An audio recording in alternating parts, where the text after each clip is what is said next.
The ground beneath you isn't solid. It's a sieve, a honeycomb of horizontal layers stacked like the bones of an ancient sea.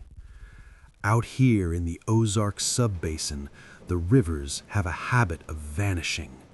They call them losing streams. One minute, water is catching the sun, the next, it's swallowed by the earth, pulled into the dark.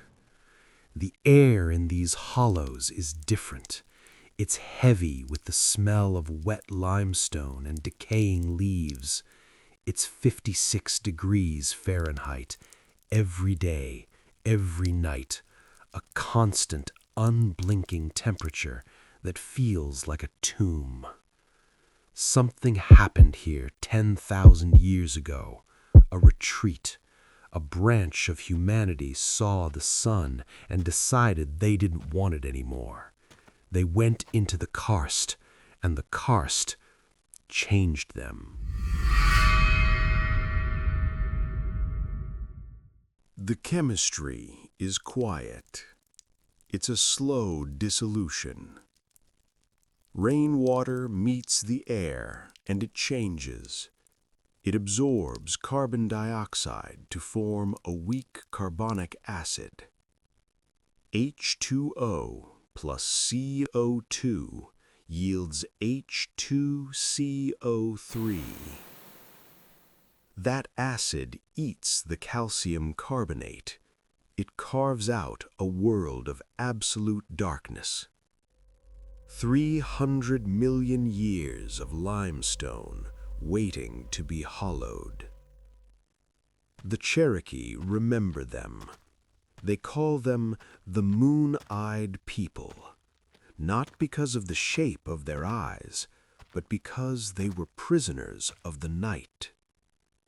They had skin like milk, hair that grew in thick beards, and eyes that were blinded by the glare of the day.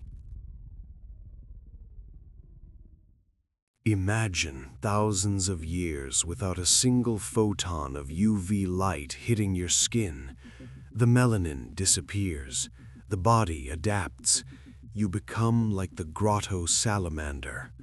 You lose your pigment. You lose the sun. They built a wall on Fort Mountain, 900 feet of zigzagging stone, a defensive line for a race that only saw by the moon. The legends say the Cherokee waited. They didn't attack in the dark.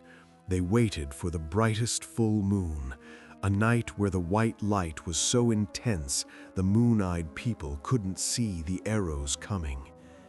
They were overwhelmed by the light they worshipped, driven into the Tennessee Valley, driven back into the holes in the earth.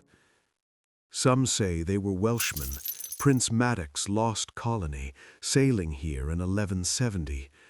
But the bones in the Ozark caves go back much further, 10,000 years.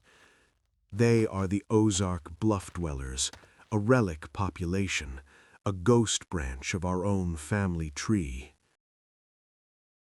But myths don't have chemistry. Reality does. In 1820, a man named Martin Fugates settled in Troublesome Creek. He carried a secret in his blood, a recessive gene. He married a woman who carried the same ghost, and when their children were born, they weren't pink. They were indigo, violet. In your body, the iron in your hemoglobin is ferrous, Fe2+. It carries oxygen. It turns your blood bright red. But for the blue people, the Fugates, the Smiths, the Richies, the iron was ferric, Fe3+. It created methemoglobin, blood that can't transport oxygen efficiently, blood that turns a deep chocolatey brown. When that brown blood flows under pale skin, the result is blue, indigo. Luna Fugate was bluer than Lake Louise. She had 13 children. For a century, the Ozark and Appalachian sub-basins were isolated, the families intermarried. This is pedigree collapse.